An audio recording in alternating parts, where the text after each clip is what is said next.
आज मैं तुम्हें कोई मोटिवेशन का नारा नहीं देने वाला। आज मैं तुम्हें वो सच्चाई बताने वाला हूं जो गौतम बुद्ध ने हजारों साल पहले समझ ली थी और जिसे आज की साइकोलॉजी और बड़े वैज्ञानिक भी मानते हैं। क्योंकि अगर तुम इस एक बात को समझ गए तो तुम्हारी आधी परेशानियां आज ही खत्म हो जाएंगी। ओवर थिंकिंग का मतलब ये नहीं है कि तुम ज्यादा बुद्धिमान हो। इसका मतलब ये है कि तुम्हारा दिमाग बिना ब्रेक के दौड़ रहा है। मनोविज्ञान कहता है कि हमारा दिमाग एक मशीन की तरह है जो लगातार पैटर्न बनाता है। जब कोई दर्द वाली घटना होती है, कोई डर पैदा होता है, कोई अधूरी बात रह जाती है, तो दिमाग उसे बार बार दोहराता है ताकि वो सुरक्षा महसूस कर सके। लेकिन यहीं से माइंड लूप बनता है। वही सोच, वही सीन, वही डर बार बार रिपीट होता है। वैज्ञानिक इसे रूमिनेशन कहते हैं, मतलब पुराने या आने वाले समय की बातों में बार बार उलझे रहना। हार्वर्ड यूनिवर्सिटी की रिसर्च बताती है कि इंसान का दिमाग लगभग 47% समय वर्तमान में नहीं होता। वो या तो अतीत में फंसा रहता है या भविष्य में भटकता रहता है, और यही भटकाव धीरे धीरे इंसान को अंदर से खोखला कर देता है। सोचो, पुराने झगड़े याद आते हैं। वो एक बात जो किसी ने सालों पहले कही थी आज भी चुभती है। भविष्य की चिंता सताती है, नौकरी मिलेगी या नहीं, पैसा होगा या नहीं, रिश्ते टिकेंगे या नहीं। किसी का मैसेज सीन पर छोड़ दिया जाए तो दिल में तूफान आ जाता है। करियर का प्रेशर, समाज की उम्मीदें, परिवार की अपेक्षाएं, और इन सब के बीच तुम अकेले बैठकर अपने ही दिमाग से लड़ रहे होते हो। बाहर से लोग तुम्हें हंसता हुआ देखते हैं, लेकिन अंदर डर बैठा होता है। बाहर से तुम मजबूत दिखते हो, लेकिन अंदर टूटे हुए होते हो। यही ओवरथिंकिंग का सबसे खतरनाक असर है। ये तुम्हें चुपचाप मारती है। मनोवैज्ञानिक कहते हैं कि लगातार ओवरथिंकिंग करने से कॉर्टिसोल नाम का स्ट्रेस हार्मोन बढ़ जाता है। यही हार्मोन एंजाइटी, डिप्रेशन, नींद की कमी, गुस्सा और थकावट पैदा करता है। अल्बर्ट आइंस्टीन ने कहा था, we can not solve our problems with the same thinking that created them. यानी जिस सोच ने समस्या पैदा की है उसी सोच से समाधान नहीं मिलेगा। लेकिन हम उल्टा करते हैं। हम और सोचते हैं और सोचते हैं और खुद को और गहरे गड्ढे में धकेलते जाते हैं। अब यहां आता है गौतम बुद्ध का ज्ञान, जो सीधा दिल पर चोट करता है। बुद्ध ने कहा था, दुख का कारण परिस्थितियां नहीं है, दुख का कारण तुम्हारी पकड़ है। तुम किसी बात को पकड़ लेते हो, किसी इंसान को पकड़ लेते हो, किसी डर को पकड़ लेते हो, किसी उम्मीद को पकड़ लेते हो, और वही पकड़ तुम्हें जकड़ लेती है। बुद्ध ने यह भी कहा था कि इंसान दो जगह जीता है, या तो बीते हुए कल में या आने वाले कल में, लेकिन शांति सिर्फ आज में है, इस पल में है। एक बार किसी ने बुद्ध से पूछा, मन इतना बेचैन क्यों रहता है? बुद्ध मुस्कुराए और बोले, क्योंकि तुम उसे वहां भेजते हो जहां तुम खुद नहीं हो। सोचो इस बात को, तुम्हारा शरीर यहां बैठा है, लेकिन दिमाग कल की लड़ाई लड़ रहा है या कल की चिंता कर रहा है। यही दूरी तुम्हें तोड़ती है। आधुनिक न्यूरोसाइंस भी यही कहती है।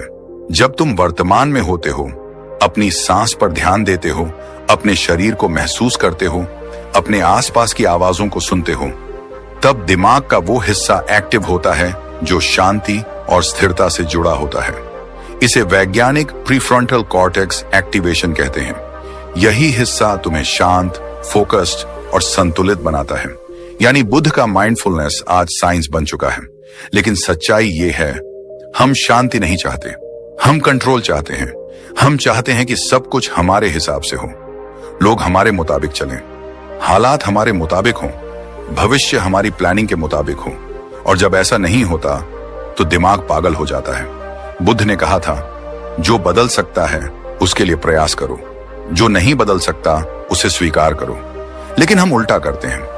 हम उन चीजों पर रोते हैं जिन पर हमारा कोई कंट्रोल नहीं। ओवरथिंकिंग तुम्हें कमजोर इसलिए नहीं बनाती क्योंकि तुम सोचते हो, बल्कि इसलिए बनाती है क्योंकि तुम बेकार की लड़ाइयां लड़ते हो, अपने ही दिमाग के साथ, अपने ही डर के साथ, अपने ही बनाए हुए ख्यालों के साथ। अब एक पल रुककर खुद से पूछो, जिन बातों पर तुम रोज सोचते हो, क्या उनमें से 90% सच हुई है? नहीं, ज्यादातर डर कभी आते ही नहीं। दिमाग एक झूठी फिल्म बनाता है और तुम रोज उसी फिल्म को देख देख कर डरते रहते हो। बुद्ध ने कहा था, मन एक पागल बंदर की तरह है। अगर तुम उसे पकड़ना चाहोगे वो और उछलेगा, अगर तुम उसे देखने लगोगे वो खुद शांत हो जाएगा। यही सबसे बड़ी तकनीक है। सोच को रोकना नहीं है, सोच को देखना है।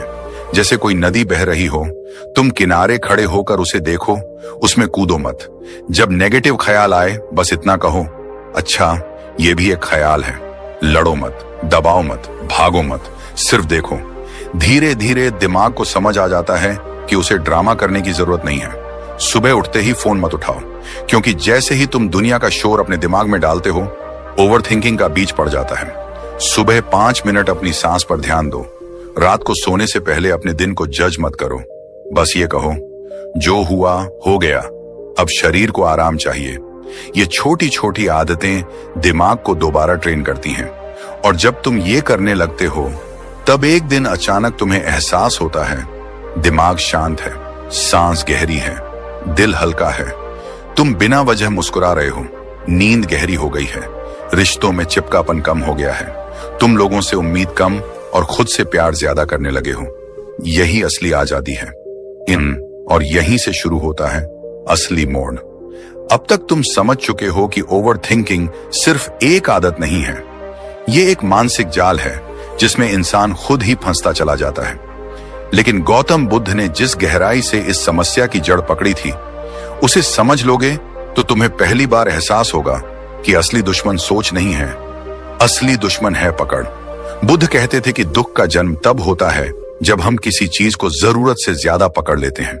किसी इंसान को, किसी उम्मीद को, किसी पहचान को, किसी डर को, किसी बीते हुए पल को। सोच अपने आप में निर्दोष है, वो तो सिर्फ एक लहर है, लेकिन जब तुम उस लहर पर सवार होकर बहने लगते हो, तब तूफान बनता है। बुद्ध की एक छोटी सी कहानी है। एक बार एक आदमी नदी पार कर रहा था। पानी ठंडा था, बहाव तेज था।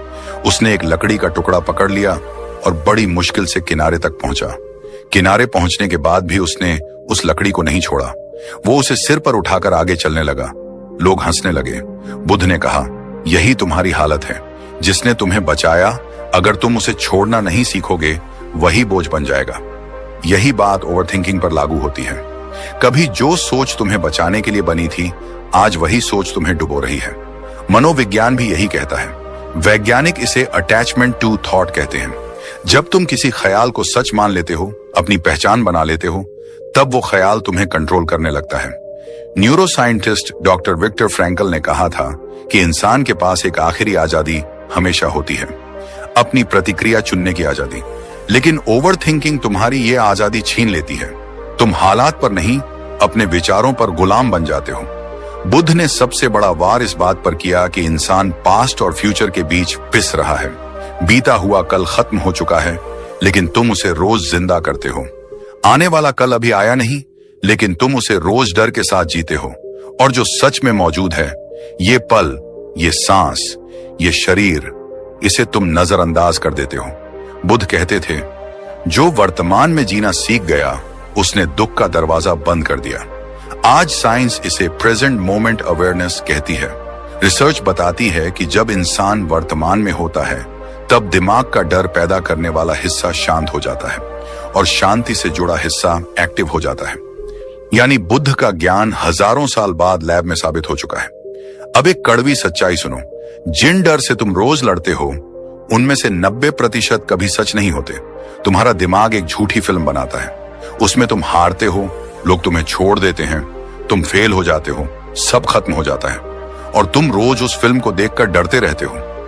बुद्ध ने कहा था, मन एक कुशल झूठा है। वो कहानी बनाता है, भविष्य की कल्पना करता है, बीते हुए दर्द को रंग देता है, और तुम उसे सच मान लेते हो। यहीं से समस्या पैदा होती है। समस्या बाहर नहीं है, समस्या अंदर है। तू हालात से नहीं हारता, तू अपने ही विचारों से हारता है। अब सवाल यह है, इससे बाहर कैसे निकला जाए? बुद्ध ने कभी जादू नहीं सिखाया, उन्होंने अभ्यास सिखाया। पहला अभ्यास है वर्तमान में लौटना। जब भी दिमाग भागे, सांस पर वापस आओ। सांस तुम्हारा लंगर है, वो हमेशा अभी में होती है। जब तुम गहरी सांस लेते हो और उसे महसूस करते हो, दिमाग धीरे धीरे शांत होने लगता है। साइंस कहती है कि धीमी सांस लेने से नर्वस सिस्टम शांत होता है और एंजाइटी कम होती है। बुद्ध इसे आनापान सती कहते थे, सांस की जागरूकता। दूसरा अभ्यास है देखना, लड़ना नहीं। तुम सोच को दुश्मन मत बनाओ। जब कोई नेगेटिव ख्याल आए, उसे हटाने की कोशिश मत करो, बस उसे देखो। जैसे आसमान में बादल आते हैं और चले जाते हैं। तुम आसमान बनो, बादल नहीं। बुद्ध कहते थे, जो तुम देख सकते हो वो तुम नहीं हो। जब तुम सोच को देखते हो तब तुम उससे अलग हो जाते हो। यही असली आजादी है। तीसरा अभ्यास है स्वीकार करना। बहुत सारी चीजें तुम्हारे कंट्रोल में नहीं है। लोग बदलेंगे, हालात बदलेंगे, जिंदगी अनिश्चित है। जितना तुम कंट्रोल करने की कोशिश करोगे उतना दुख बढ़ेगा। बुद्ध ने कहा था, जो बदल नहीं सकता उसे स्वीकार करो, यही शांति की शुरुआत है। मनोविज्ञान इसे रेडिकल एक्सेप्टेंस कहता है। जब तुम सच को स्वीकार कर लेते हो तब दिमाग लड़ना बंद कर देता है। चौथा अभ्यास है मौन। दिन में कम से कम 10 मिनट बिना मोबाइल, बिना शोर, बिना बात किए बैठो। सिर्फ सांस लो, सिर्फ महसूस करो। आज की दुनिया में सबसे खतरनाक चीज है शोर, बाहर का भी और अंदर का भी। मौन तुम्हें खुद से मिलाता है। बुद्ध ने वर्षों तक मौन का अभ्यास किया था क्योंकि वो जानते थे कि शांति शब्दों से नहीं, खामोशी से पैदा होती है। और पांचवा अभ्यास है थॉट डिटॉक्स। तुम जो देखते हो वही सोच बनता है। अगर दिन भर नेगेटिव खबरें, सोशल मीडिया ड्रामा, तुलना, गुस्सा, फेक लाइफ देखोगे तो दिमाग जहरीला ही बनेगा। बुद्ध ने कहा था, जैसा भोजन शरीर को बनाता है वैसा ही मानसिक भोजन मन को बनाता है। आज इसका मतलब है स्क्रीन का इस्तेमाल समझदारी से करो। जो चीज तुम्हें बेचैन करती है उसे दूरी बनाओ। धीरे धीरे जब तुम ये अभ्यास करते हो तो एक दिन तुम नोटिस करते हो कि दिमाग की आवाज धीमी हो गई है। तुम बिना वजह परेशान नहीं होते। तुम हर बात पर रिएक्ट नहीं करते। तुम ज्यादा सुनते हो, कम बोलते हो, ज्यादा महसूस करते हो, कम डरते हो। यही वो अवस्था है जिसे बुद्ध ने उपेक्षा कहा, संतुलन। और अब अंत में एक बात दिल में बैठा लो, तुम खराब नहीं हो, तुम्हारा दिमाग खराब नहीं है, तुम बस जागरूक नहीं हो। जैसे अंधेरे कमरे में रस्सी को सांप समझ लिया जाए, डर सांप से नहीं गलत देखने से पैदा होता है। जैसे ही रोशनी आती है डर खत्म हो जाता है। जागरूकता वही रोशनी है। आज से एक छोटा सा वादा करो अपने आप से, जब भी दिमाग भागेगा तुम उसे इस पल में वापस लाओगे, सांस से, मौन से, जागरूकता से। यही बुद्ध का रास्ता है, यही विज्ञान का सच है और यही तुम्हारी ओवर थिंकिंग से आजादी का दरवाजा है। और जब तुम इस रास्ते पर चलना शुरू करते हो तब असली बदलाव किताबों में नहीं, तुम्हारी रोज की आदतों में दिखाई देने लगता है। क्योंकि बुद्ध ने कभी ये नहीं कहा कि ज्ञान सुन लेने से जीवन बदल जाएगा। उन्होंने कहा था, अभ्यास करो, रोज, लगातार, बिना रुके। इसलिए अब बात करते हैं उस सुबह की और उस रात की जो तुम्हारे पूरे दिन की दिशा तय करती है। सुबह जब तुम्हारी आंख खुलती है उसी पल दिमाग एक खाली कागज की तरह होता है। लेकिन ज्यादातर लोग उस खाली कागज पर सबसे पहले दुनिया का कचरा लिख देते हैं। उठते ही मोबाइल नोटिफिकेशन, मैसेज, खबरें, तुलना, डर, और फिर कहते हैं कि पूरा दिन भारी क्यों लग रहा है। बुद्ध कहते थे, जैसे तुम दिन की शुरुआत करते हो वैसी ही तुम्हारी चेतना बनती है। मनोविज्ञान भी यही कहता है। न्यूरोसाइंस बताती है कि जागने के पहले 20 मिनट में दिमाग सबसे ज्यादा प्रभावशील होता है। इस समय जो भी सोच तुम डालते हो वही पैटर्न पूरे दिन चलता है। इसलिए सुबह उठते ही सबसे पहले अपने शरीर को महसूस करो। आंख खुलते ही एक गहरी सांस लो, फिर एक और, फिर एक और। खुद से कुछ मत मांगो, बस इतना महसूस करो कि तुम जिंदा हो। बुद्ध से सचेत जागरण कहते थे। इसके बाद उठते ही फोन मत उठाओ। ये छोटी सी आदत तुम्हारे दिमाग को गुलाम बनने से बचाती है। अगर हो सके तो 5 मिनट आंख बंद करके बैठो। सांस को आते जाते देखो, जब ख्याल आए उन्हें जाने दो। यही अभ्यास धीरे धीरे तुम्हारे दिमाग को ट्रेन करता है कि हर ख्याल पर कूदना जरूरी नहीं है। अब बात करते हैं रात की, क्योंकि ओवर थिंकिंग सबसे ज्यादा रात को ही हमला करती है। जैसे ही लाइट बंद होती है दिमाग अपना थिएटर खोल देता है। पुरानी बातें, अधूरी बातें, डर, पछतावा। बुद्ध कहते थे, सोने से पहले मन को हल्का करो, नहीं तो नींद शरीर की होगी, आत्मा की नहीं। मनोविज्ञान कहता है कि सोने से पहले की सोच नींद की क्वालिटी और अगले दिन के मूड को तय करती है। सोने से पहले खुद से लड़ना बंद करो। दिन भर में जो हुआ उसे बदल नहीं सकते। बस एक छोटा सा अभ्यास करो। बिस्तर पर लेटकर 3 चीजें याद करो जिनके लिए तुम आभारी हो। बहुत बड़ी नहीं, छोटी भी चलेगी। एक अच्छी सांस, किसी का मुस्कुरा देना, आज का खाना। ये अभ्यास दिमाग को कमी से निकालकर संतोष में लाता है। इसके बाद 2 मिनट आंख बंद करके सांस को महसूस करो। अगर ख्याल आए उन्हें जाने दो। बुद्ध कहते थे, रात को सोते समय जो छोड़ देता है वही सुबह हल्का उठता है। और एक बात बहुत जरूरी है, सोने से पहले फोन स्क्रीन से दूरी बनाओ। नीली रोशनी दिमाग को जागने का सिग्नल देती है। वैज्ञानिक इसे मेलाटोनिन सप्रेशन कहते हैं।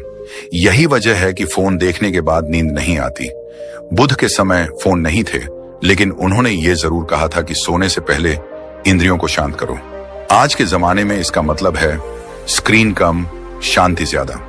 अब बात करते हैं उस तकनीक की जो ओवरथिंकिंग की जड़ पर वार करती है। इसे मैं कहूंगा सोच बदलने की कला। बुद्ध कहते थे, तुम्हारा मन ही तुम्हारा संसार बनाता है। मनोविज्ञान इसे कॉग्निटिव रीफ्रेमिंग कहता है। मतलब एक ही घटना को देखने का नजरिया बदल देना। जब भी तुम्हारे दिमाग में यह सवाल आए, मेरे साथ ही क्यों, तो उसी पल खुद से दूसरा सवाल पूछो, यह मुझे क्या सिखा रहा है। यह छोटा सा बदलाव तुम्हें पीड़ित से विद्यार्थी बना देता है। जब तुम कहते हो मेरे साथ बुरा हुआ, तुम कमजोर बनते हो। जब तुम कहते हो मुझे कुछ सीखने मिला, तुम मजबूत बनते हो। महान वैज्ञानिक कार्ल युंग ने कहा था, जब तक तुम अपने अचेतन को सचेत नहीं बनाओगे, वो तुम्हारी जिंदगी को चलाएगा और तुम उसे किस्मत कहोगे। बुद्ध भी यही कहते थे कि जागरूकता ही मुक्ति है। हर बार जब नेगेटिव सोच आए, उसे पकड़कर बदलने की कोशिश मत करो, बस उसका मतलब बदल दो। अगर दिमाग कहे मैं फेल हो गया, तो कहो मैं सीख रहा हूं। अगर कहे मैं कमजोर हूं, तो कहो मैं ट्रेनिंग में हूं। ये झूठ नहीं है, ये दिशा बदलना है। धीरे धीरे जब तुम ये अभ्यास करते हो, तब दिमाग का पैटर्न बदलता है। न्यूरोसाइंस इसे न्यूरोप्लास्टिसिटी कहती है। मतलब दिमाग नए रास्ते बनाता है। जैसे जंगल में बार बार चलने से रास्ता बन जाता है, वैसे ही बार बार सही सोच से नया मानसिक रास्ता बनता है। बुद्ध ने इसे हजारों साल पहले संस्कार परिवर्तन कहा था। आज साइंस उसे ब्रेन रिवायरिंग कहती है। नाम अलग है, सच एक है।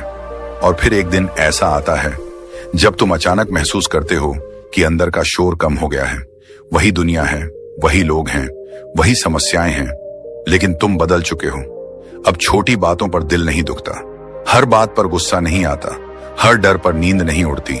तुम ज्यादा शांत हो, ज्यादा स्थिर हो। ओवर थिंकिंग खत्म होने का सबसे पहला तोहफा है शांति। वो शांति जो बाहर से नहीं आती, अंदर से पैदा होती है। दूसरी चीज है फोकस। जब दिमाग 1000 दिशाओं में नहीं भागता, तब तुम्हारी ऊर्जा एक जगह लगती है। काम बेहतर होता है, फैसले साफ होते हैं। तीसरी चीज है आत्मविश्वास, क्योंकि अब तुम अपने ही दिमाग से नहीं डरते। तुम्हें पता है कि ख्याल आते जाते रहते हैं, तुम उनसे बड़े हो। रिश्ते भी बदलते हैं। जब तुम ओवरथिंकिंग छोड़ते हो, तो तुम लोगों को कंट्रोल करना छोड़ते हो। तुम ज्यादा सुनते हो, कम शक करते हो, कम उम्मीदें थोपते हो। इससे रिश्तों में हल्कापन आता है, नींद गहरी हो जाती है, क्योंकि मन सोते समय भी लड़ाई नहीं करता। और सबसे खूबसूरत बदलाव होता है खुद से प्यार। जब तुम खुद को दोष देना बंद करते हो, जब तुम अपनी गलतियों को सीख समझने लगते हो, तब तुम पहली बार अपने ही दोस्त बनते हो। बुद्ध ने कहा था, जिसने खुद को जीत लिया, उसने पूरी दुनिया जीत ली। ओवर थिंकिंग से बाहर आना बाहरी जीत नहीं है, ये अंदर की क्रांति है। ये वो लड़ाई है जिसमें दुश्मन भी तुम हो और योद्धा भी तुम। और जब तुम जीतते हो, तो कोई शोर नहीं होता, कोई तालियां नहीं बजती, बस अंदर एक गहरी शांति उतर आती है। और अब आखिरी बात, जिसे सुनकर शायद तुम्हारी आंखें नम हो जाएं, लेकिन दिल मजबूत हो जाएगा। तुम गलत नहीं हो, तुम्हें जिंदगी ने धोखा नहीं दिया, तुम्हें बस सही दिशा नहीं मिली थी। आज अगर तुम ये सुन रहे हो, तो इसका मतलब है कि तुम जागने के लिए तैयार हो। बुद्ध कहते थे, हजारों लड़ाइयों से बड़ी लड़ाई है खुद से लड़ाई। आज से वो लड़ाई शुरू करो, लेकिन तलवार से नहीं, जागरूकता से। याद रखो, जब भी दिमाग भागेगा, तुम उसे इस पल में वापस लाओगे, सांस से, मौन से, समझ से। यही रास्ता है ओवरथिंकिंग से आजादी का, यही रास्ता है शांति का, यही रास्ता है असली जीवन का। और अब इस सफर के आखिरी मोड़ पर मैं तुम्हें कोई भारी शब्द नहीं देना चाहता। मैं तुम्हें एक सच्चाई देना चाहता हूं। वो सच्चाई जो गौतम बुद्ध ने हजारों साल पहले एक पेड़ के नीचे बैठकर खोजी थी। वो सच्चाई जिसे आज की मनोविज्ञान की किताबें, न्यूरोसाइंस की रिसर्च और महान वैज्ञानिकों के अनुभव धीरे धीरे स्वीकार कर रहे हैं। सुनो, तुम कमजोर नहीं हो, तुम टूटे हुए नहीं हो, तुम खराब दिमाग वाले इंसान नहीं हो, तुम बस सोए हुए हो। तुम्हारी चेतना सोई हुई है, तुम्हारी जागरूकता सोई हुई है, और ओवर थिंकिंग उसी नींद का नाम है। बुद्ध ने कहा था, अज्ञान ही सबसे बड़ा अंधकार है। अज्ञान मतलब ये नहीं कि तुम्हें पढ़ना लिखना नहीं आता। अज्ञान मतलब ये है कि तुम अपने ही मन को नहीं जानते। तुम उसके पीछे भागते रहते हो, लेकिन उसे देखते नहीं हो। तुम उसके कहे हुए हर झूठ को सच मान लेते हो। तुम उसके डर को अपना डर बना लेते हो और फिर खुद को कमजोर समझने लगते हो। लेकिन आज अगर तुम ये सुन रहे हो तो इसका मतलब है कि तुम्हारे अंदर कुछ जाग रहा है, एक छोटी सी चिंगारी। और याद रखो, आग बनने के लिए पूरी जंगल नहीं चाहिए, एक चिंगारी काफी होती है। मनोविज्ञान कहता है कि इंसान की पहचान स्थिर नहीं होती। तुम जो आज हो वो हमेशा नहीं रहेगा। तुम्हारा दिमाग बदल सकता है, तुम्हारी आदतें बदल सकती हैं, तुम्हारी सोच बदल सकती है। महान वैज्ञानिक विलियम जेम्स ने कहा था, मनुष्य की सबसे बड़ी खोज यह है कि वह अपनी मानसिक अवस्था बदलकर अपनी जिंदगी बदल सकता है। बुद्ध ने यही बात अलग शब्दों में कही थी, मन ही सब कुछ है। जैसा तुम सोचते हो वैसे बनते हो। फर्क सिर्फ भाषा का है, सच्चाई एक ही है। अब सवाल ये नहीं है कि तुम कितनी बड़ी छलांग मार सकते हो। असली सवाल ये है कि क्या तुम आज एक छोटा कदम उठा सकते हो? क्योंकि परिवर्तन शोर से नहीं आता, रोज की छोटी छोटी आदतों से आता है।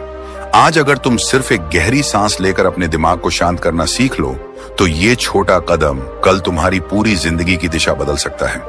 आज अगर तुम फोन उठाने से पहले खुद को महसूस करना सीख लो, तो ये छोटा कदम तुम्हें गुलामी से आजादी की तरफ ले जा सकता है। बुद्ध ने कहा था, बूंद बूंद से ही घड़ा भरता है। कोई भी इंसान एक दिन में बुद्ध नहीं बनता, लेकिन जो हर दिन जागने की कोशिश करता है वही धीरे धीरे अंधेरे से बाहर आता है। और एक बात दिल में बैठा लो, तुम्हें परफेक्ट बनने की जरूरत नहीं है, तुम्हें बस ईमानदार बनने की जरूरत है। अपने दर्द के साथ ईमानदार, अपनी कमजोरियों के साथ ईमानदार, अपनी आदतों के साथ ईमानदार। जब तुम खुद से झूठ बोलना बंद कर देते हो, तभी असली बदलाव शुरू होता है। बुद्ध ने कहा था, सत्य का रास्ता कठिन नहीं है, बस अहंकार उसे कठिन बना देता है। जब तुम मान लेते हो कि हाँ, मुझे मदद चाहिए, मुझे बदलना है, उसी पल से तुम्हारी यात्रा शुरू हो जाती है। आज इस वीडियो के खत्म होने के बाद भी तुम्हारा दिमाग कोशिश करेगा कि सब कुछ भूल जाए। वो कहेगा, कल से करेंगे, अभी समय नहीं है। ये सब किताबों की बातें हैं, लेकिन ये वही पुराना दिमाग है जो तुम्हें वहीं रखना चाहता है जहां तुम हमेशा से रहे हो।